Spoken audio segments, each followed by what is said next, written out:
Greetings, MBAP 516 online students. This is Dr. Jaros with the video introduction to your last assignment, assignment number 8.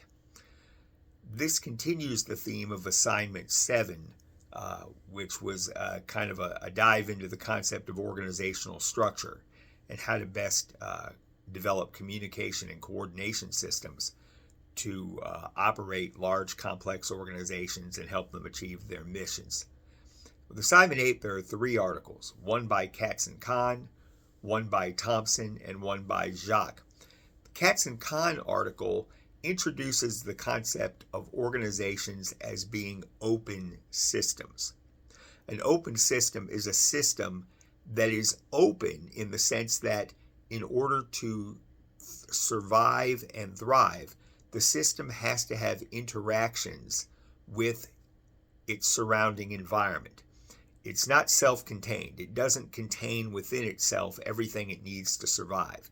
It needs to interact with the outside environment, where the outside environment is simply defined as everything that's not a part of the system. So from an organizational point of view, the organization is the system, okay? Like, Southern University is a system, or Apple is a system, or Microsoft is a system. And then these organizations, in order to be effective, have to interact effectively with everything outside of them: customers, suppliers, communities, politics, culture, government regulators, everything.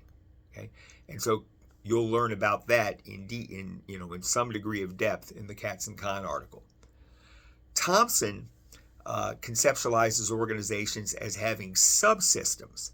He agrees with Katz-Kahn that an organization can be characterized as a system, but he believes that organizations within themselves have 3 distinct subsystems, and these subsystems have to operate effectively together in order for the organization to be effective.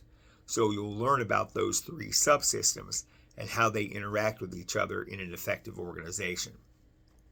Last but not least, we have an article by Jacques, which is called In Praise of Hierarchy. Jacques believes that hierarchical organizations, meaning organizations that have, a lot of layers of management, organizations that are vertically differentiated with a lot of layers of management, a tall command and control structure. These kinds of organizations are often disparaged.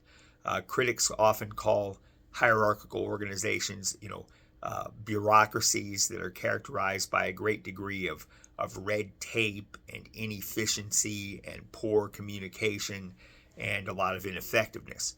But Jacques believes that properly constructed, a hierarchy is an extremely effective way, in fact, the only effective way to operate a large, complex organization. So he talks about ways in which hierarchies can be structured such that they are not bogged down by red tape and inefficiency, but rather operate smoothly and effectively.